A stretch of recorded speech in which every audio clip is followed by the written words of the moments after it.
Hey, what is up, everybody? This is the Great Puckettini, and what I got for tonight is I'm going to do a coaching breakdown tonight. I hear that we're hiring a new safeties coach, CJ Wilford, and he is the new, as far as I know. We haven't had an official announcement, I don't think yet, but it's pretty much assumed, or maybe they have, maybe I've just missed it. I've been at work all day. But I was really researching him last night. But it's CJ Wilford. He should be Arkansas Razorbacks safeties coach. And I'm going to do a full breakdown of him. I don't know a lot about him, but appears to be a very good up and coming coach here, young guy. So let's check him out. Let's see what we're getting here. Now, first off, who is CJ Wilford? Now, in his current role, the role he just got out of was the safeties coach. Well, he's going to be hired at Arkansas. I'll put that first. He's expected hired at Arkansas. But his most recent job this past season was at Georgia State, and he was the safeties coach. Now, Georgia State had a really bad year. They were like 1-11, I think. But I'm going to tell you, his safeties played well. The ones he coached, he had two or three that graded out very well. And before that, from 2022 to 24, he was the Florida Gators defensive analyst and the defensive back quality control coach. From 19 to 21, we're going backwards here. He was a Louisiana defensive back graduate assistant, and he was quality control there as well. And then from 16 and 18, he started out at Southern Utah as a defensive assistant. I say later, I believe he was the youngest head coach the youngest assistant coach in the country at that time. I think he was like 18 years old, maybe. But anyway, so let's keep rolling here. Now, his coaching strengths. It's reported that he's a player-first teaching style. He's strong film scouting and game planning background. That's what he's done. A lot of it's been behind the scenes, doing a lot of game planning, scouting. So he has a big background in that. Should really be able to help with game planning and stuff. He's good at developing young defensive backs. That's what he did at Georgia State. He had three really good ones that graded out really well. I'm going to show you them here in a minute. Excuse me. And he also has an experience across multiple defensive systems, which is very important because when you're in college, sometimes you have to adjust your system. You may not have that big stud, or you may not have safeties that can do this or that, and you have to be able to adjust. So him having worked in multiple defensive systems, I think, is a strength. It's very good. And if something's not working, he'll know something that they can go to, having that experience. So I think that's very good there. All right, now, here's this Georgia State, the safeties he developed here. You first start off with Jalen Jones. Now, he graded out this past season at a 78.6, and that was their best defensive player, okay? So really good player there. And if you're his position coach, hey, you had a lot to do with that. And then D.I.C. Hopkins, I guess is how you pronounce his name. He graded out at 67.3, which is better than average, And so a good player there, and they both have good size. I think Jalen Jones is like 6'1", 195. I think Hopkins is about 5'11", 190. Both have really good size. They'd fit in well in the SEC, I think. I have not actually watched film of them, but I saw their grades. I probably should have done that, but I just haven't had time, and I'm trying to get this video out, and we got a lot of homework to do tonight. But anyway, trying to get this out to you guys just to introduce y'all to him. And then Derek Maxey, the third, he graded out at 64, so he's right at average there, maybe a little bit above. So three really good safeties that I think could come in and play at Arkansas probably. His impact here is noticeable improvement in technique and consistency is what it was reported about him. And you see that he had the best, in his position, he had the best player on the defense. So that's saying a lot there. Now, and let's compare their safeties to Arkansas safeties. Now, you look there, Jalen Jones was 78.6. Our best was Miguel Mitchell at a 69.1. Then we go 59 with Caleb Wooden, 57, 58 to Larry Warris. Two terrible grades. They had bad years. Well, look here, Jones is 79, really. Hopkins is 67. Maxey's 64. So their three outplayed our three. Now you might say, well, we're playing against better competition. We are, but grades should not matter, really. I didn't grade them, so I can't say honestly. I got it from PFF.com. I subscribe to them, and so I didn't grade them myself, but I'll go with what they say, and and they had three really good ones there. And ours, our defense was horrible. So anyway, my summer here is at Wilford's group graded higher across the board, and that really grading is why you grade. Because you could have gotten your butt kicked but played a really good game, or you could have won big and played really bad. So grading allows you to see who's really playing good and who's not. I'm a big believer in grades and grading for sure. All right, now, and here I'm thinking, hey, if he's coming over, could some of his guys transfer with him? We've seen, Kurt Signetti at Indiana. He brought a bunch of guys from Jackson State. Deion Sanders, when he first came to Colorado, brought a lot of Jackson State guys there in that first year. So Jalen Jones is a redshirt sophomore, their best defensive player, and he has actually entered the transfer portal. And he transferred. He did that in. Hang on just a second.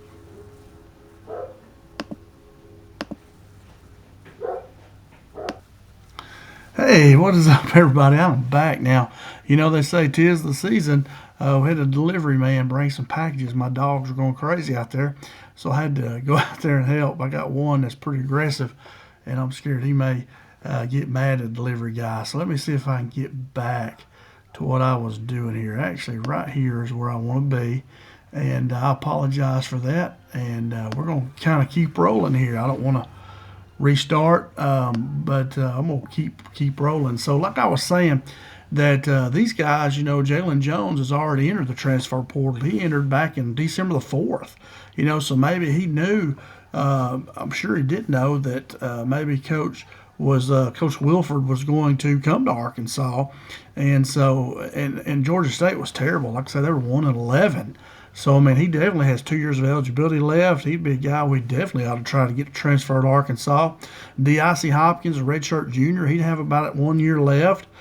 Derek Max, he's a young guy. He's a redshirt sophomore. He has 2 or 3 years of eligibility remaining. So, just depending on, and I don't remember, a lot of these recruits I'd already broken down. I need to go back through them. I don't remember if we had a lot of defensive backs or safeties in this class so far.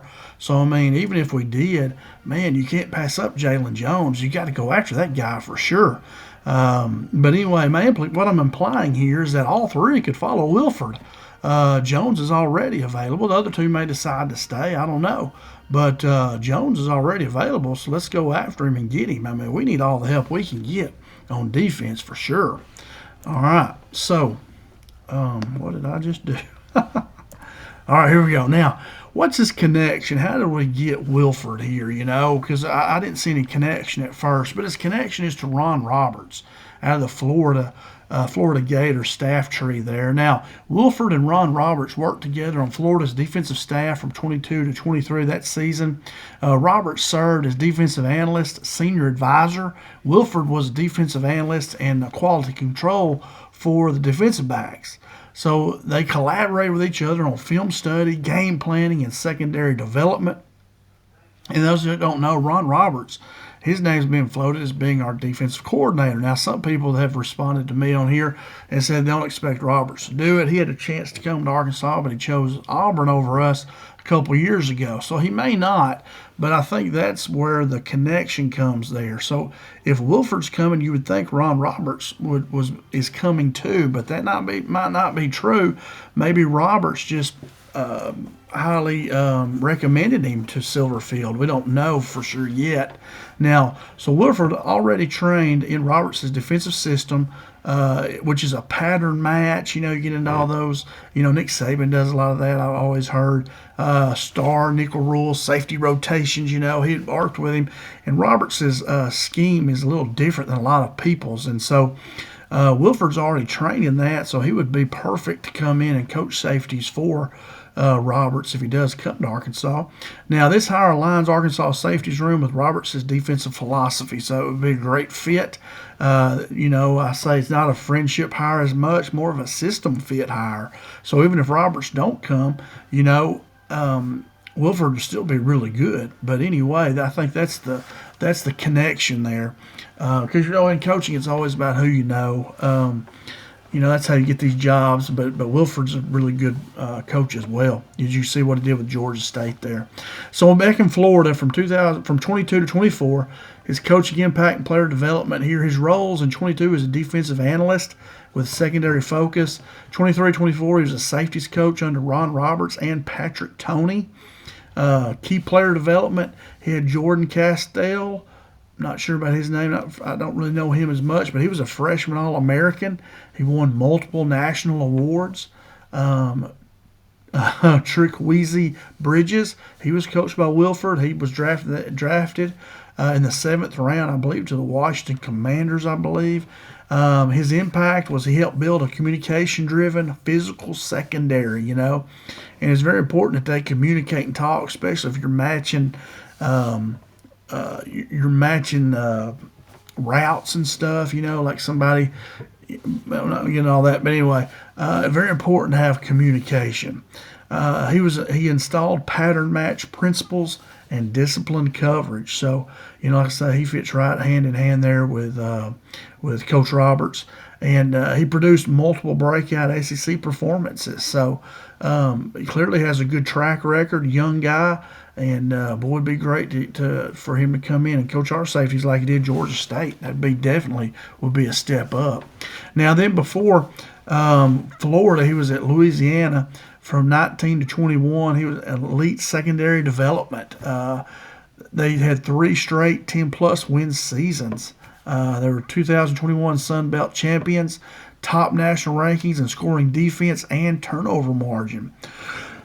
So he's got a really good pedigree here.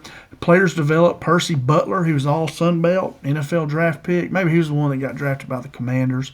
Trey Amos was a top corner, transferred to Ole Miss. Eric Guerrer is an elite cornerback and return specialist. Cam Pettisclaw was one of the highest PFF coverage grades in 2021. And then Makai Garner was all Sun Belt and a future NFL prospect. So, and some of those guys may transfer to there. Maybe Garner, if he's still eligible. I don't know. I should look that up before. But anyway, you see just elite development here. Look at all these guys he developed that were all conference and transferring to SEC and just elite players. And and who was coaching them? It was Coach Wilford here, so really has a very good pedigree and a lot of success. And then before that, he was at Southern Utah from 17 to 18. That was his early rise. In 2017, he was a student assistant, a Big Sky Championship and FCS playoff run that year. 2018, he was the youngest Division I position coach in the nation. So you see he's been around a lot of championship teams, so he knows what it takes to be champions. And his impact on the secondary, they were an aggressive play style, turnover production, and situational consistency and discipline. I read that. So, but yeah, the big thing we need is turnover production. If we'd have got some of that this past season, we'd have won some games. But you do that by being aggressive, by hitting people hard, by putting pressure on the quarterback and doing stuff like that. But definitely here, Wilford, man, definitely is a very good hire that I see right now. Here's his resume summary and why Arkansas wanted him. This is my last slide. Excuse me there. I hit the button too many times.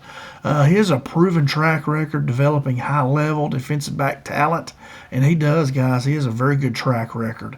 Experience in the SEC, the Sun Belt, FCS championship environments. He won championships at every level. I don't guess he's won one of the SEC, but so he knows those type of players that he can go and get to transfer to us. He knows players maybe that could play, come from the Sun Belt to go to the SEC. So has experience seeing players do that. He has a player-first teaching approach with precision technique coaching is what they say about him. He worked under elite defensive minds like Ron Roberts and Patrick Toney, and we think that Ron Roberts may come be our defensive coordinator. And multiple NFL players were developed across Florida and Louisiana. And I think Jones there at Georgia State will be in the NFL too. for sure. I think he's got the body, the size. Hopefully, if he's got the speed, I don't know, but very good player. Boy, I'd love to see him in Arkansas uniform next year. And he has just a rapid career rise rooted in secondary fundamentals and scheme mastery. So, I didn't know the guy. I was wondering why in the world we hiring him. He was at Georgia State. They're terrible. 1-11, 1 and whatever last year. I think 1-11. I mean, why do we want him? But once I did a deeper dive into him, I see, wow, this guy's really pretty good. So definitely a win here. We've got him signed up. He's going to be coaching our safeties, man. A great hire by Coach Silverfield. And, boy, we need it. We need some help in our secondary. Got to get better players, Any coach can coach when you got really good players. And it looks like Wilford can recruit. He knows good players, and then once he gets them, he can coach them up. Because even on a 1-11 team, his player was the best player on the defense. So, and graded out really well. So you can't just say he graded out terrible. He was a really good player. Had a really good season. He had two of them. They had really good seasons. Miguel Mitchell had a decent season for us, and the other two that played a lot were poor. So, but anyway, big time hire right there, guys. And that's all I got. For me to stop this, I have to go over here to my Google Chrome. This is my YouTube page. But anyway, thanks so much for watching and hanging out with me. If you enjoyed this video, please hit that thumbs up button and consider subscribing. And then also clicking that bell. I make a lot of videos. I'm up to 352 videos, and I'm trying to make one every day, breaking down players right now, coaches, and have a really good time doing that. And basketball, I do stuff too. Right here, I broke down Jordan Smith Jr., who's somebody who Arkansas has offered in basketball, and you can see I did a video breakdown of him. So yeah, if you enjoyed it, please hit that thumbs up. Please subscribe. Please respond. What do you think about Coach Wilford? Is he what I think he is? I mean, I think he looks to be pretty good, and if he can bring O'Jones with him, boy, that'd be even better. And so leave me a comment if I messed anything up. If some of y'all know him and I messed something up, tell me about it. And that's about all I got. But I just appreciate you watching, spending time with me, and come back, watch some more videos. Leave me some comments. I love talking football with people. And anyway, that's about all I got. Thanks so much for watching, and have a great evening or a great day whenever you watch this. And as always, go Hogs.